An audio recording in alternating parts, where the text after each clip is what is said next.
kepala madrasah itu agar program tahfidz itu mutunya lebih bagus. Kan itu fokusnya. Nah, caranya gimana? Maka ini melalui manajemen program. Kalau manajemen program itu kemudian acuannya apa?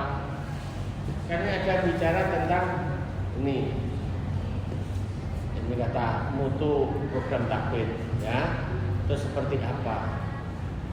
Makanya agar menjadi lebih bagus, bermutu itu terus bagaimana cara yang ditempuh oleh madrasah itu atau kepala madrasah agar ini tercapai.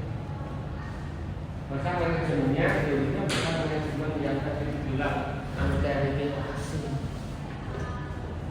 Manajemen apa? Di judul yang pertama. Coba kata pertama apa? Kata pertama. Ya udah. Berarti manajemen strategis. Teknik itu bukan manajemen strategis. Jadi bagaimana agar mutu atau kualitas program tahfidznya lebih bagus?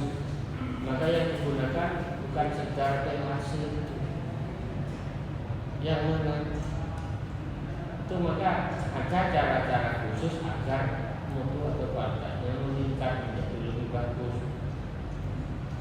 Maka itu cari itu yang pertama itu jujur, jadi pahami fokusnya. Baru kemudian nanti yang diurai dari latar belakangnya ini juga belum cerita gimana tentang program tahfidz itu kualitasnya kayak apa, kasih data sehingga kemudian dengan ada judul ya saya ingin meneliti tentang manajemen strategi terkait dengan peningkatan mutu program tahfidz di sekolah itu. Nah berarti ini kayak caranya. Jadi di latar belakang ini jangan cerita yang menikmati saja, tapi yang bagus teliti itu. Jadi apa yang terjadi, hasilnya seperti apa dalam program tahfidz di situ.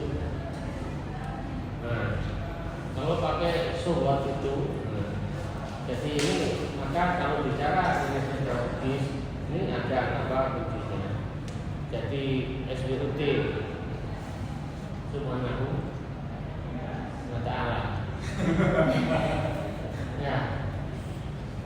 Ya itu kemudian kita lihat apa kekuatannya, kelemahannya, peluangnya, tantangannya itu. Nah itu kemudian nanti ini yang harus dilakukan. Misalnya gurunya seperti apa, kemampuan anak-anaknya bagaimana, fasilitasnya seperti apa, dukungan orang tua bagaimana dan sebagainya.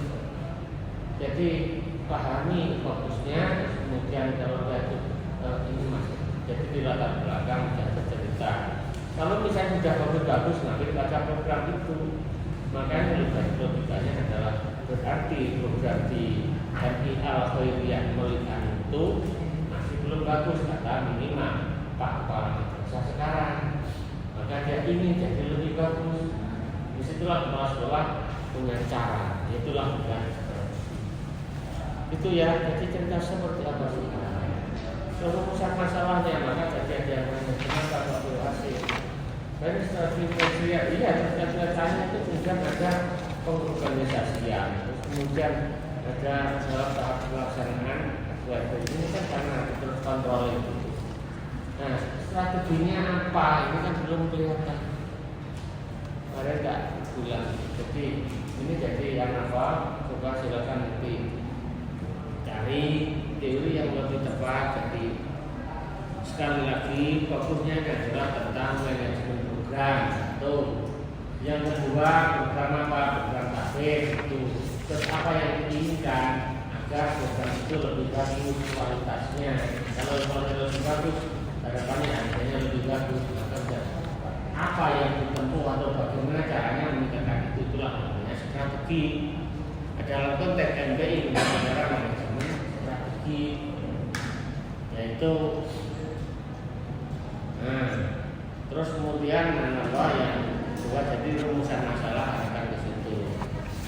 Terus kemudian yang berikutnya belajar. Jadi latar belakang cerita itu ya apa yang terjadi, apa yang ada, data dari lapangan, mengapa pada kementerian itu ditanya, jangan nanya kenapa PMI-nya, ya, tapi mengapa kok fokus telitinya itu, ada apa dengan MI melihat itu akhirnya tadi. Karena misalnya ada banyak MI yang oleh program taklid, dimulai itu ternyata melanggar capeknya, atau tentang apa hubungannya kurang bagus, agar atau sana dijadikan sejak begitu dipimpin oleh kepala besar sekarang, dulu itu belum, sekarang ternyata lulusannya itu hasilnya bagus, program taklidnya itu berjalan dengan maksimal. Berarti kan ada teman, berarti ada sesuatu yang tulisannya dengan motivasi, ada dengan kebaikan, dengan apa yang silakan. Jadi bukan di BOAC. Kemudian berikutnya, ya. Nah, tadi di metode tanya, jadi situ sudah silakan.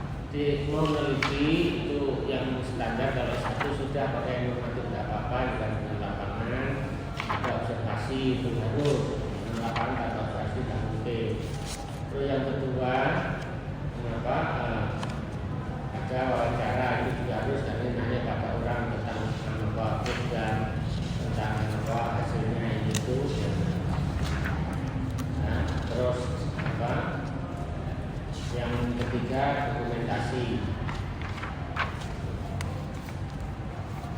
Nah, itu apa? Dengan dokumentasi itu bagaimana kita bisa menganalisis terhadap dokumen-dokumen itu. Ya.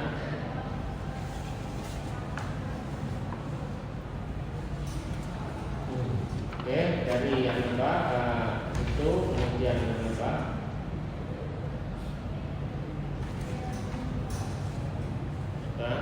Tadi yang dan observasi itu diperjelas, observasinya itu apakah observasi langsung, terus itu observasi partisipan atau tidak. Ya, itu kemudian nanti tahu ya, saya mengikuti, saya terlibat, berarti apa partisipan. Terus kemudian apa? Kalau wawancara kami bicara manajemen kepemimpinan itu dari kepala madrasah.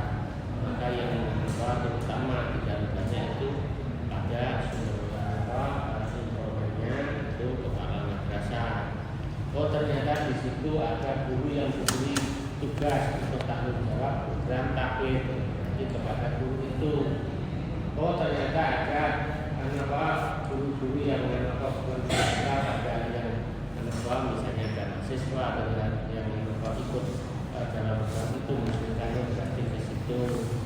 Ya, atau terus kemudian ini kalau masih dibutuhkan misalnya orang tua, ternyata mengajak orang tua yang sudah di situ, yaitu membantu mengawal program tahunya di rumah yang diajari, atau malah komite membuat program jelas dan seterusnya. Yaitu semua hal data untuk menentuk bahwa ada langkah dan cara misalnya. Oh ternyata kepala madrasah membuat program baru yang belum bekerja. Oh kepala madrasah mengangkat guru kano privat misalnya. Oh terus kepala madrasah kemudian bersama dengan komite membuat program ini itu dan berarti kemudian seperti ini. Itulah yang strategi. Ya, itu jadi para pihak ini diwawancara.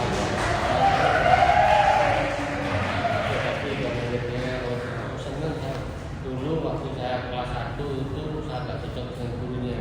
Oh sekarang ini gurunya bagus, setiap kali mengajari saya dikasih uang 10.000. Oh berarti karena uang ngaji dan seterusnya. Itulah yang strategi. Jadi apa yang harus dimulai tadi analisis SWOT.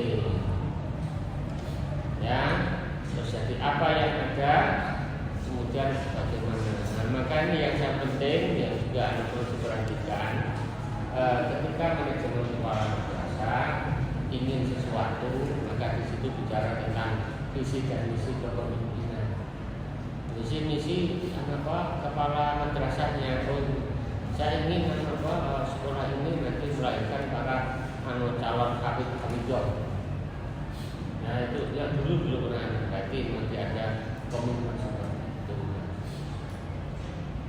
Oke, jadi teorinya jangan pakai yang teori-teori itu.